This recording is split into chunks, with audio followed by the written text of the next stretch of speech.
No,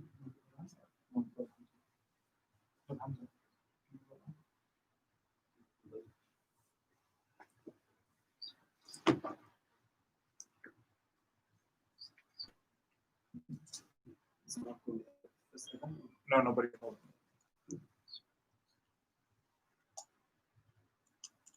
الله أكبر الله أكبر الله أكبر الله أكبر. أشهد أن لا إله إلا الله. أشهد أن لا إله إلا الله. الله. أشهد أن محمدًا رسول الله.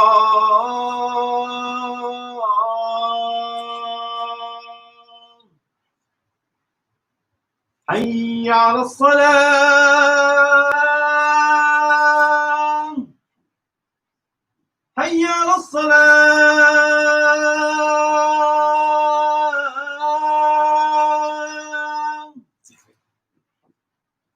حي على الفلاح.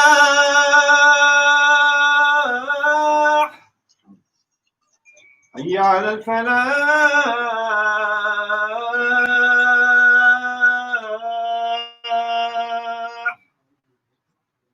الله أكبر الله أكبر. لا إله إلا الله.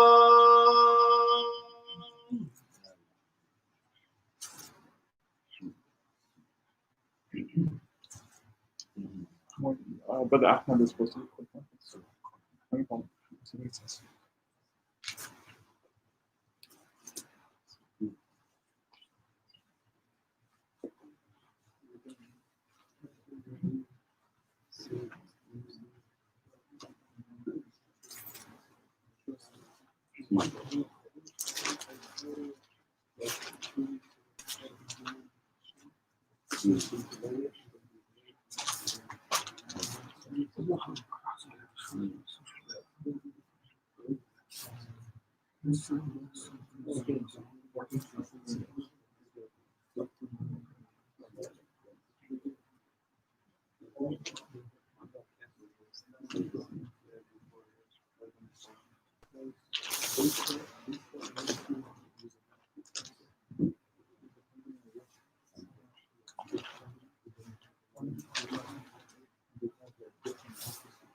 السلام عليكم ورحمة الله وبركاته. الله أكبر الله أكبر. الله أكبر الله أكبر. أشهد أن لا إله إلا الله. أشهد أن لا إله إلا الله.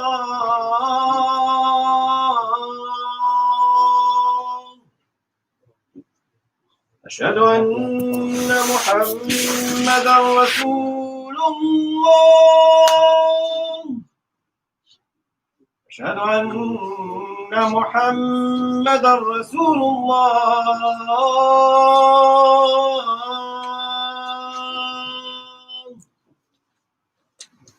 حي على الصلاة.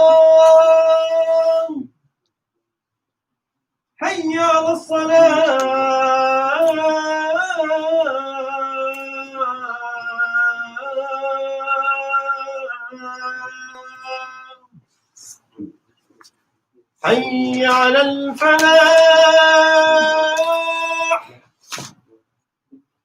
حي على الفلاح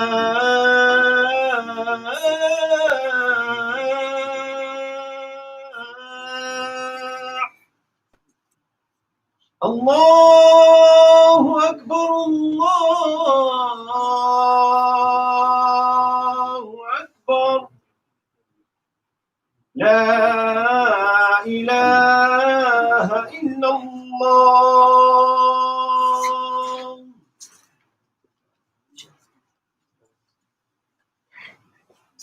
إن الحمد لله نحمده ونستعينه ونستهديه ونستغفره ونعوذ بالله من شرور أنفسنا وسيئات أعمالنا إنه من يهده الله فلا مضل له ومن يضلل فلا هادي له وأشهد أن لا إله إلا الله وحده لا شريك له وأشهد أن محمدا عبده ورسوله صلى الله وسلم وبارك عليه وعلى آله وصحبه وسلم تسليما كثيرا.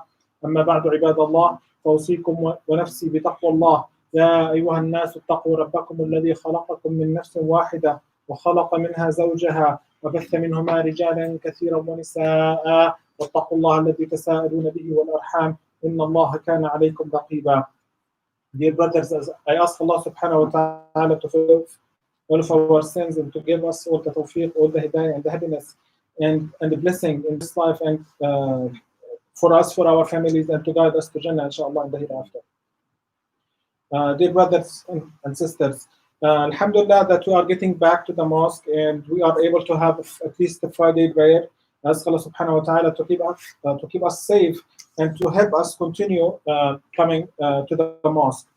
And while I wasn't a regular visitor to the mosque, I did feel that there was something missing in my life about not being able to come. Part of it is basically, yes, missing being in the mosque, having this tranquility, having this spirit in being in the house of Allah subhanahu wa ta'ala, meeting with the brothers, meeting my brothers in Iman, have this connection that there is this community that we can see, we can feel, we can have a connection with each other. So part of missing the mosque was this part, and also part of it was it's something that now I'm not allowed to do. I'm not allowed suddenly to come to the mosque. And this is something human nature, that we always want to do things that we are not allowed to do.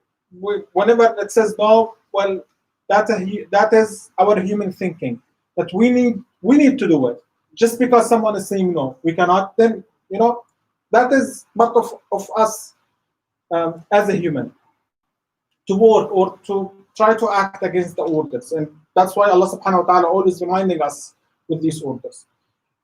Now, with this pandemic, it forced us to rethink about things that we think they are granted for us, that they are always there, and they are always there to the degree we can't think that we lost them or we are not allowed to do them anymore. And especially in this country, in US, alhamdulillah, we have this freedom that you are allowed to do whatever you want, to go wherever you want, to do whatever you want. This to a certain extent, but in general, most of us would not face a problem, in doing things. But suddenly, everything is gone. Even simple things. Going to the grocery store and get the needed things. It became risky. It became stressful, and sometimes you have to go within limited time to find what you want to find. Right now, for maybe some of us who grew up in a country that is constantly under war or in poor condition, this is something familiar. There is nothing new. But for some of us whom Allah subhanahu wa ta'ala blessed them, they never been in such situation. Or for our kids, they would never imagine or think that they are prevented from going to Walmart, for example, or to ShopRite, or to buy things that, why I'm not allowed to go even to school. So this is something really fundamental and new. And again, it makes us rethink of the things that we have taken it in this life as granted things. You can think also a very similar example that would help us understand what's going on with the example of illness. You know, we're always afraid of being ill, right? But maybe very limited number of us would stop doing things based on they are afraid of getting ill. You know, we don't think of illness as something would come to us if I'm doing what I'm doing on daily basis. Until the minute that it hits us, that suddenly we are ill. Oh, and suddenly I cannot do this. Like I got problem in my back. Suddenly, you know, carrying a chair is something I have to think about. Before my back problem, well, it wasn't a big deal. I could carry a chair. It's not a big deal. I never thought of it. But suddenly, this ability, although it was like very minor thing, suddenly is gone. It's taken away. Why? Because of my health. Now, sometimes with health, things can improve.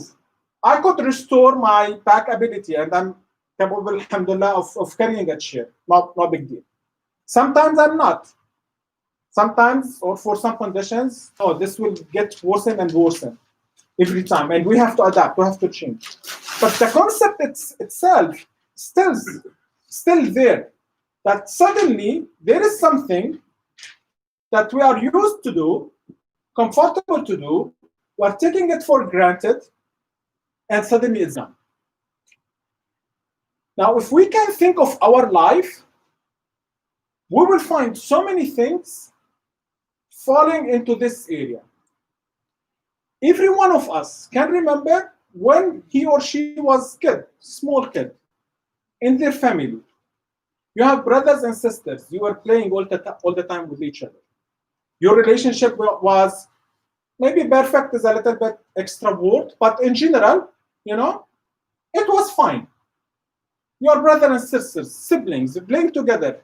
You would never imagine, like my kids now, they would never imagine that at one day they are going to be separated. Each one of them will have their own family, right?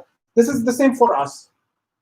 For us and for all of you, when you grow up with your father and mother, when they were there and supplying you with food, with money, with education, with health, taking care of you, you would never think that there is one day you are independent of them. It will not come to you. Until you are gradually growing up, right? Suddenly you graduated, you are working, you are living a little bit far from them, you get married, you have now your own kids, and suddenly the priorities are switched. Now you have to take care of your kids. Your father, your mother, maybe some of you would not agree, but they will become like a second, priority, right? Even the father and the mother would agree to that. Yes, you can put us down like a second priority. Take care of your kids. They are ready to sacrifice this, right? But the concept that something you never thought of, and suddenly, gradually, it's changing. The same thing for your friends in the school. You grow up with these kids, with your friends, right? They are your best friends. In the school, you are seeing them sometimes like 6 hours or 8 hours a day. Sometimes you will see them more than you see and interact with your parents. And you will think, these are my lifetime friends. I'll never lose them. 1 year, they switch the classes, then they are not your friends anymore. You will feel them like they're strangers, right? Suddenly it's gone. You graduated, you started to work, or even if you did not graduate, you are starting to work. You have colleagues in your work, right? You can spend with them like 10 years working together. You will develop a very strong relationship with them. You will understand each other. You will defend each other. You will do things together. You will have times of happiness. You will have times of success. You will have times of failure.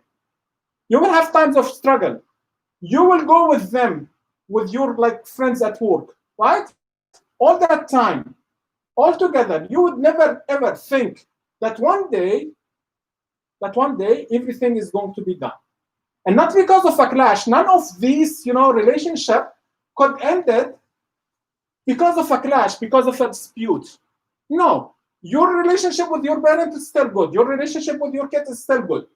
Even if they are married and they have their own kids, your relationship is still with them. With your friends, yes, we are not seeing each other, but still, if we see each other, hi, how are you? We're friends, right? But we are not the best friends as we used to be. So none of these relationships that collapsed over the time was collapsed because of a clash. No, it was because of the normal change in life. So these friends that you spent like 10 years, 15 years with them at work, if you switch the company, like a few months, they're not your, you will feel they're strangers. You can't share everything now with them, right? You cannot. Myself, I cannot. I cannot share my daily life with my college friends, for example. Now. We used to spend like really nights together, but now we are different. I haven't seen them like for 10 years. They are strangers. Yes, I do love them. I do have feelings for them, but there is a limit. You don't know anything about me. I don't know anything about them. So there is this connection that is gone. While I thought, well, that is not going to go anywhere. That connection is here to stay. So for someone like me, and I believe many of you also in this situation, we have been always like a transitioning, moving from one area to another area.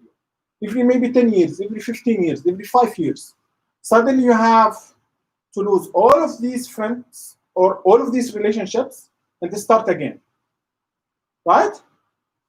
And you would feel at some point of your life, well, what is the point? I don't have like a friend that would, run with me all the time. No, it's not going to happen. I don't have that friend.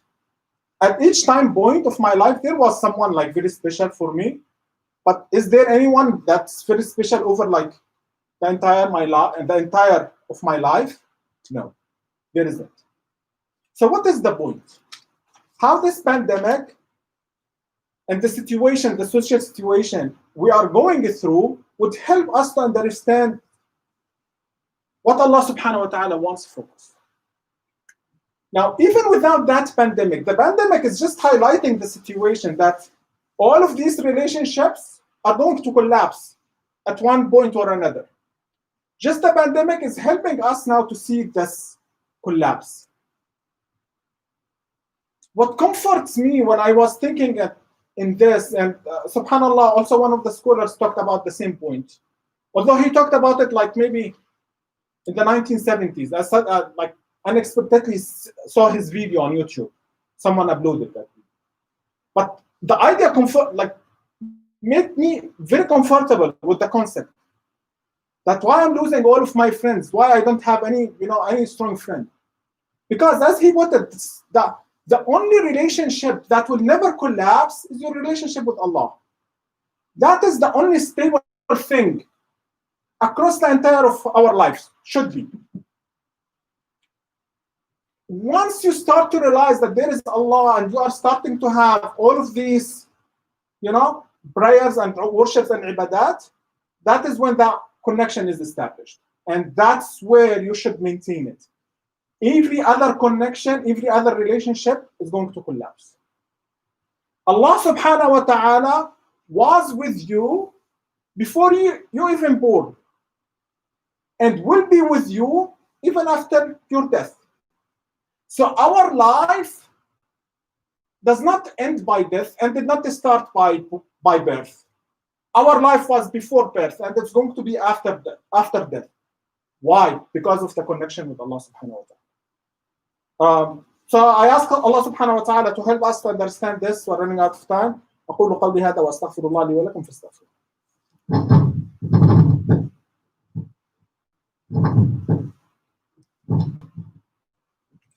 إن الحمد لله والصلاة والسلام على رسول الله. So like 1 or 2 minutes. Prophet Muhammad sallallahu alaihi wasallam, to teach us about this sudden change that it could be happening to any one of us, he said a very beautiful narration, a very beautiful hadith, that the hearts of all the sons of Adam are between two fingers out of the fingers of Allah subhanahu wa ta'ala. إن قلوب بني آدم كلها بين إصبعين من أصابع الرحمن. كقلب واحد, as all of these hearts as one heart. And Allah subhanahu wa ta'ala is flipping them, switching them. We feel that switch sometimes suddenly, sometimes we don't feel it because it's happening over a long period of time. And that's why in the same hadith, Prophet Muhammad sallallahu alaihi wasallam teaches a dua. Allahumma musarrif al-qulub, sarrif qulubana ala ta'atik. Oh Allah, the turners of the hearts, the turners of the heart, turn our hearts to your obedience. Turn our hearts to your obedience. That is the only stable connection. That is the only stable relationship it should be. Your obedience with Allah subhanahu wa ta'ala. Everything else, yes, it's graceful, we should maintain it, but one day it's going to collapse. Either we like it or not, it's going to collapse. The only true connection and the only stable connection that would last even after our death is the connection with Allah subhanahu wa ta'ala. I ask Allah subhanahu wa ta'ala to give us mercy, to give us understanding. اللهم لك الحمد كما ينبغي لجلال وجهك وعظيم سلطانك سبحانك لا نحصي ثناء عليك انت كما اثنيت على نفسك لك الحمد حتى ترضى ولك الحمد اذا رضيت ولك الحمد بعد رضا. اللهم اغفر لنا ذنوبنا واسرافنا في امرنا، اللهم اغفر لنا ما قدمنا وما اخرنا وما اسررنا وما اعلنا وما انت اعلم به منا يا رب العالمين. كن معنا ولا تكن علينا ولا غيرك لا تكلنا. وصل اللهم وسلم وبارك على سيدنا محمد وعلى اله وصحبه وسلم تسليما كثيرا واقم الصلاه. الله أكبر الله أكبر. أشهد أن لا إله